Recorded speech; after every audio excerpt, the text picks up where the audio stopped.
रिंकू, हाँ जी। ये देख। आगे तो चले। सत श्री अकाल बीजी। सत श्री अकाल पुत्र। अब साफ दिखाई दे रहा है बीजी। बहुत साफ दिखाई दे रहा है। बीजी इतने टाइम बाद नए चश्मे बनवा ही लिए। किसी अपने ने पैसे भेजे और हर महीने पैसे भेजेंगे। वाह। फोना ते टू टू होਊਗੀ ਤੁਹਾਡੇ 1 ਤਰੀਕ ਤੋਂ ਬਾਅਦ। ਇਹ ਤੁਹਾਡੇ ਪੈਸੇ ਨੇ, ਇਹਦੇ ਨਾਲ ਕੋਈ ਅਮੀਰ ਨਹੀਂ ਹੋ ਜਾਣਾ ਤੁਸੀਂ। ਮਾਵਾਂ ਭੈਣਾਂ ਨੂੰ ਸਤਿਕਾਰ ਦੇ ਕੇ ਮੈਨੂੰ ਖੁਸ਼ੀ ਮਿਲਦੀ ਹੈ ਇਸ ਗੱਲ ਦੀ। मुख्यमंत्री माँ बेटी सत्कार योजना, आपका अपना भगवंत मान। जंतर मंतर बवाल के बीच अमिताभ बच्चन ने बोली ऐसी बात। मोदी सरकार के विरोध में उतरे कॉकरोचों को नहीं हुई बर्दाश्त। कांग्रेसी शशि थरूर ने भी अमिताभ के खिलाफ निकाली भड़ास। अमिताभ ने आखिर ऐसा क्या कह दिया कि चिढ़ गए मोदी विरोधी।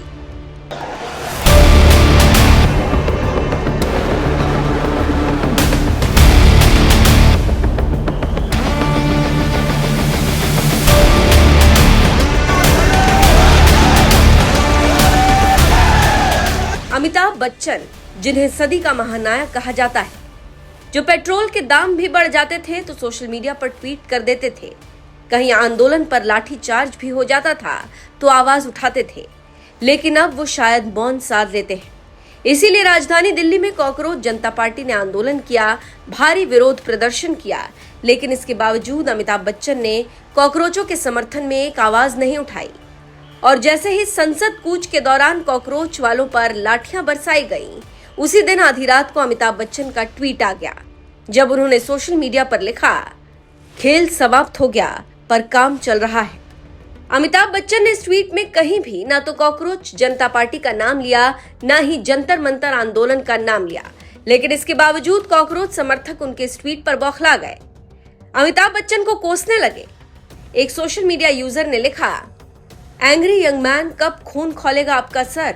आप तो शहंशाह हैं, डर की जंजीर को तोड़ दीजिए सर। इन नमक हलालों को देखिए क्या हालत कर दी है हिंदुस्तान की। आपके अंदर का लाल बादशाह कब बाहर आएगा? I respect you a lot sir, it's your choice to speak or not. एक यूजर ने तो यहां तक लिख दिया, लेकिन आप नहीं बोलेंगे, आपको सबको खुश रखना है, क्या पता कब किससे काम पड़ जाए। ये वही बच्चे हैं जो आपकी फिल्म देखकर बड़े हुए हैं। सोनम वांगचुक के एक समर्थक ने अमिताभ बच्चन को सलाह देते हुए कहा, सर बस थोड़े दिन शांत बैठिए ना प्लीज, मत करिए कोई पोस्ट। एक और समर्थक ने तो यहां तक कह दिया, शर्म आती है आज आपको महानायक कहने में। कॉकरोचों पर लाठीचार्ज के बाद जब से अमिताभ बच्चन ने सोशल मीडिया पर लिखा है खेल समाप्त हो गया, कॉकरोच समर्थक कुछ इसी तरह से उन्हें ट्रोल कर रहे हैं। लेकिन इसके बावजूद अमिताभ बच्चन नहीं रुके। उन्होंने एक और ट्वीट में लिखा, चिड़िया चुग गई खेत। फिर तो कॉकरोच समर्थक जैसे बौखला गए। उन्होंने अमिताभ बच्चन के ट्वीट को जैसे दिल पर ले लिया। इसीलिए एक कॉकरोच समर्थक ने उन्हें साल 2012 में किए गए उन्हीं के ट्वीट की याद दिलाते हुए लिखा, nothing for the students this time, 14 years ago you used to speak, what happened now?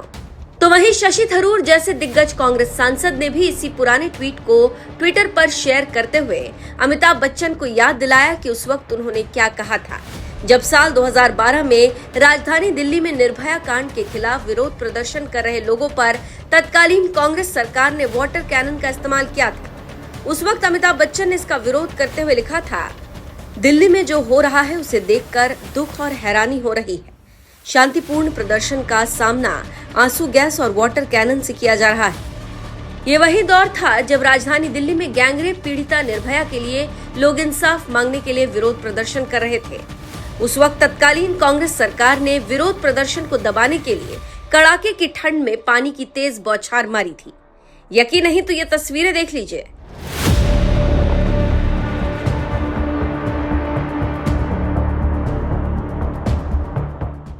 जिस वक्त निर्भया आंदोलनकारियों पर तत्कालीन कांग्रेस सरकार पानी की बौछार मार रही थी, उस वक्त रेणुका चौधरी भी कांग्रेस में ही थी, लेकिन तब उन्हें शायद कोई दर्द नहीं हुआ। और आज जब मोदी सरकार ने संसद की ओर बढ़ रहे आंदोलनकारियों को रोकने के लिए लाठीचार्ज किया, तो यही रेणुका चौधरी मोदी सरकार को राक्षस कह रही। चलाते बच्चों पर कायर कौन कही के ये सरकार, यूजलेस फेलोज।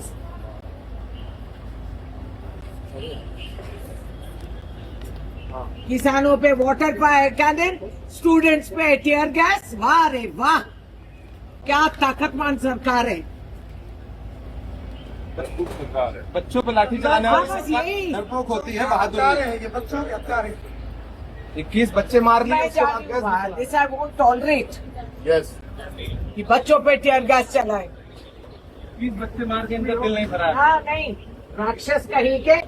मोदी सरकार को राक्षस बोल रही कांग्रेस सांसद रेणुका चौधरी के इस गुस्से पर अब क्या कहा जाए, ये तो आप ही कमेंट करके बताइए। लेकिन हाँ, इतना जरूर है कि अमिताभ बच्चन ने लाठी खाने वाले कॉकरोचों के खिलाफ एक भी शब्द बोले बिना ही जिस तरह से उनके जले पर नमक छिड़कते हुए कहा है, खेल समाप्त हो गया। उस पर आपका क्या कहना है, अपनी राय हमें कमेंट कर जरूर बताएं।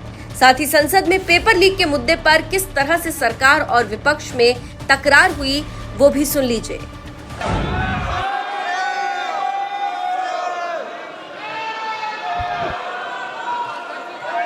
संसदीय मंत्री जी, आप कुछ बोलना चाहते हैं?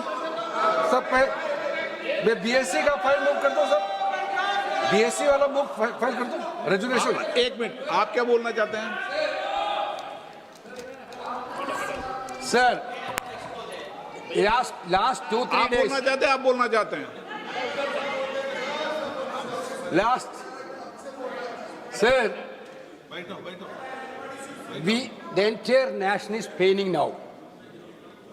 The way in which the government of India brutally deal with the students who are agitating against Dharmendra Pradhan. Sir, one point. मेरा point है, sir. आप तो बताइए, आप चर्चा चाहते हैं? Entire opposition, आप चर्चा करना चाहते हैं? सरकार चर्चा को तैयार है। Sir, आप पूरी चर्चा में बोलना ना, वेणुगोपाल जी, आप जितना समय चाहोगे बोलेंगे हम पूरी चर्चा में बोलने का हम अवसर बोलेंगे दूंगा। सर, हम चाहता है हम बोल। सर, हमारा डिमांड वेरी क्लियर है, education minister should be resign. Then one more. आप चर्चा में if you accept adjournment motion पर चर्चा करो सर। अध्यक्ष महोदय जी, adjournment motion 3 दिनों से सरकार की ओर से हमने ऑफर किया हुआ है। मैं औपचारिक तौर पर आज फिर माननीय स्पीकर महोदय आपके साथ से, अब सुनिए ना, आपने बात कहा है तो सुनिए ना।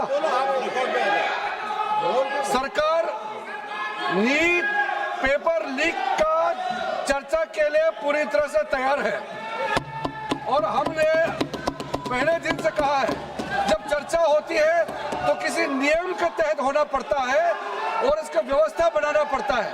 मैं अनुरोध करता हूं कि चर्चा कब होना है, चर्चा का ड्यूरेशन, कितना लंबा चर्चा होना है और किस नियम के तहत होना है, माननीय स्पीकर महोदय सारे पार्टी के फ्लोर लीडर से बातचीत करके इसका निर्णय किया जाए।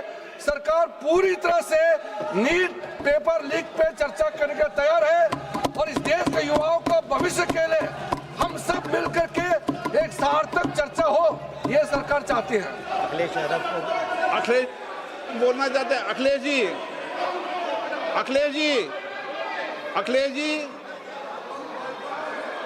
अखिलेश जी, महोदय, अध्यक्ष महोदय, ये अध्यक्ष महोदय, ये अध्यक्ष महोदय, आपको नहीं बोलने दे रहे। अध्यक्ष महोदय, अखिलेश जी, आपको नहीं बोलने दे रहे। ये मुद्दा कांग्रेस, समाजवादी पार्टी, बीजेपी का नहीं है। ये मुद्दा युवाओं और छात्र नौजवानों का है। तो आपने इनको बुलवा दिया, क्या समझौता कर लिया आपने? क्या आपने क्यों नहीं बोलने दिया हमें? अध्यक्ष आपको मैंने बोलने के लिए कहा। एक मिनट प्लीज। नहीं, आपने समझौता क्यों कर लिया फिर? अखिलेश जी, नहीं, छात्र नौजवान क्या केवल? अखिलेश जी, एक मिनट। नहीं, अध्यक्ष महोदय, अध्यक्ष महोदय, ये पक्ष ठीक नहीं है। अध्यक्ष महोदय, ये युवा छात्र नौजवान हम सबके हैं, हम सब लड़ रहे हैं उनके लिए, हम सब लड़ रहे हैं उनके लिए। और जब छात्रों की नहीं सुनी जाएगी तो सड़कों पे आएंगे। और जो सरकार ने व्यवहार किया है, इस्तीफा तो क्या है, इस्तीफा तो जब चाहेंगे तब मंत्री ले लेंगे, सदन के बाद ले लेंगे। लेकिन सवाल ये, जो छात्रों के साथ व्यवहार हुआ है, उनके हाथ तोड़े, सर तोड़ा, उनके कपड़े फाड़े, क्या बेटियों के कपड़े फाड़ेंगे आप? हम और राहुल जी थे।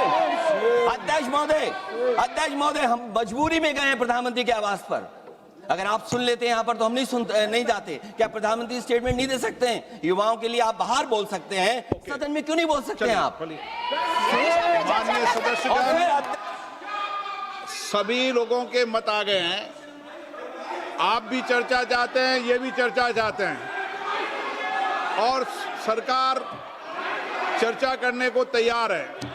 आप आइए, कब चर्चा करनी है, कितनी देर चर्चा करनी है, सरकार चर्चा को तैयार है। आप आइए चर्चा करने को।